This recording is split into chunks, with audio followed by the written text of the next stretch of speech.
doctora Aribel Contreras, coordinadora de la licenciatura en Negocios Globales de la Universidad Iberoamericana. Buenas tardes, Aribel, ¿cómo estás? Muy buenas tardes, Adán, con el gusto de saludarte a ti y a tu auditorio. Igualmente, gracias. Pues esta relación México-Estados Unidos y vaya, la intención y lo que están haciendo estos países, México, Estados Unidos y ahora con Centroamérica, tratan de frenar la migración, dicen que invirtiendo dinero, atacando desde las causas de origen. ¿Esto va a funcionar o se necesitan verdaderamente cantidades millonarias? Me encanta tu pregunta, Adán, porque ese ha sido un cuestionamiento que nos hemos venido haciendo cuando supe, por ejemplo, de que Biden le había encargado el tema migratorio a la vicepresidenta. Me hizo recordar que fue exactamente la misma situación cuando era vicepresidente y en ese momento Obama fue quien le asignó el tema migratorio justamente a Joe Biden. Entonces me parece que utilizar a veces la misma fórmula se corre el riesgo de que el resultado fallido va a ser el mismo. Hoy en día es importante visualizar que este tema es multifactorial, multidimensional, multiactoral y por lo tanto con tanta diversidad de variables es que se debe de ver y analizar con esta óptica. Entonces, si Kamala Harris entiende que el mundo ha cambiado, que la migración se ha agudizado y de esa manera se pudiera abordar esta estrategia integral de la cual ella habló, inclusive antes de llegar a Guatemala, puede ser que entonces el resultado no sea fallido, que sí se pueden llegar a tener avances, Adán, pero esto lo estaremos viendo, pues me parece que en un mediano o en un largo plazo. Ahora, quiero preguntarte, Aribel, este asunto de las caravanas migrantes que se dieron casualmente la pasada administración en los Estados Unidos y que ya no las estamos viendo con tanta intensidad, ¿de dónde salieron? ¿Por qué han frenado? Recordaremos, Adán, que por un lado fue el efecto Trump lo que empezó a contenerlas por toda esta aguerrida política antimigrante justo en la era Trump. Y por el otro lado, el año pasado, pues le cayó muy bien a Trump el tema de que la pandemia logró detener y frenar el hecho de que hubiera tanta gente que quisiera llegar a la Unión Americana. Sin embargo, las caravanas migrantes siempre han existido, tienen muchísimos matices políticos y sociales y por supuesto detrás de todo esto hay toda una esfera invisible que al menos yo así la veo, denominada la corrupción.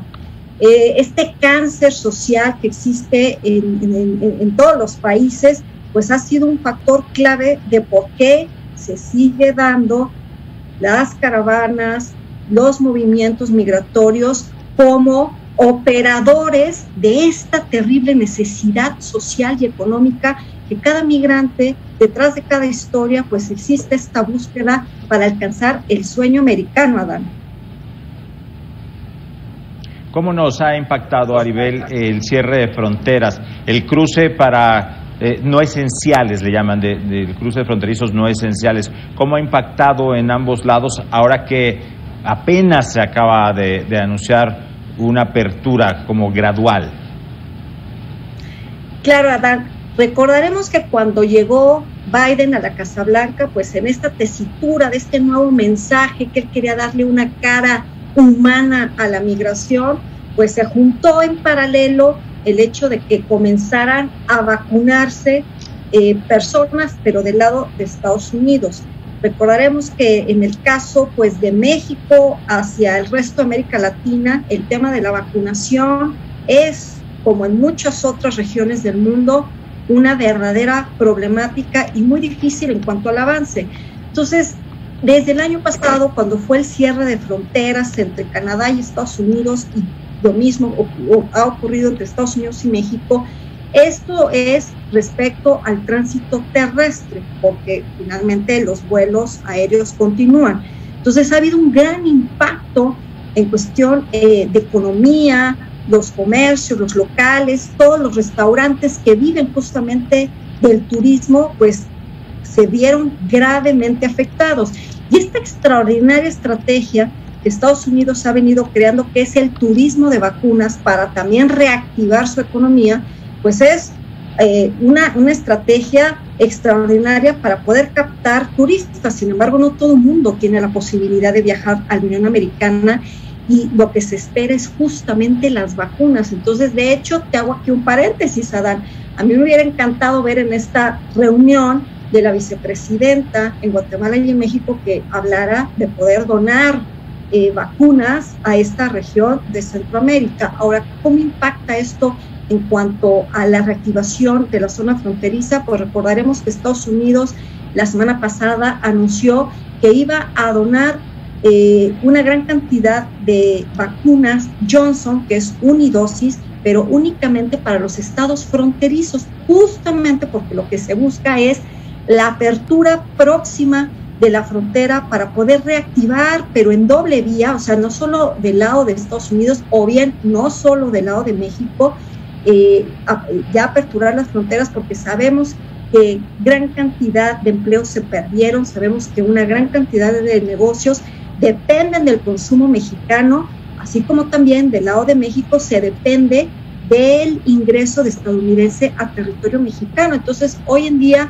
la vacuna se convierte en un arma estratégica para poder reactivar las economías, es también un arma de geopolítica y geoeconomía, y aunque Estados Unidos ya entró muy tarde al juego de la diplomacia de las vacunas, muy al contrario de lo que lo ha hecho Rusia y China, al menos ya lo está haciendo, y me parece que hoy por hoy Estados Unidos al fin está volteando a ver a su socio, a su vecino y aliado que es México, de que para poder avanzar verdaderamente como una integración regional, pues se necesita que los tres países avancen, pero también en cuanto a sus planes de vacunación, Adán. Maribel, por último, ¿tiene algo que ver o ya es especular que Kamala Harris haya ido primero a Guatemala, o sea, le dio prioridad a Guatemala y después México, o no hay que fijarse en esos detalles? Me parece que aquí los grandes ausentes fueron El Salvador y Honduras. Por lo tanto, estos dos países se deben de preguntar qué están haciendo mal o qué han dejado de hacer bien para que no fueran convocados a una cumbre regional y por lo tanto fuera una reunión meramente bilateral. Seguramente fue una cuestión logística donde lo ideal era primero llegar a Guatemala y posteriormente hacer esta parada obligada en territorio mexicano para después de ahí continuar su vuelo a Washington. Y lo que llama o lo que debe de llamar la atención, Adán, es esta estrategia extraordinaria que yo le llamo la doctrina Biden, donde está visualizándose desde la Casa Blanca los enfoques de política exterior, donde la vicepresidenta se está encargando del tema migratorio, pero en su zona de influencia natural, que es pues el territorio o el hemisferio de su zona geográfica, como son los países de América Latina, mientras que Biden ya se encuentra en camino para iniciar su gira de trabajo el día de mañana en Europa, porque recordaremos que la próxima semana tendrá una agenda de trabajo sumamente álgida con la OTAN, la cumbre de la Unión Europea, tendrá un encuentro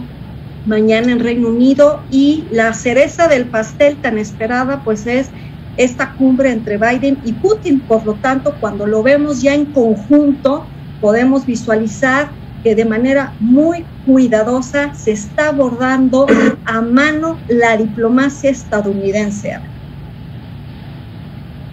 Pues te agradecemos mucho a la doctora Maribel Contreras, coordinadora de la Licenciatura de Negocios Globales de la Universidad Iberoamericana. Gracias, Maribel. Al contrario, muy buenas tardes y un gusto saludar.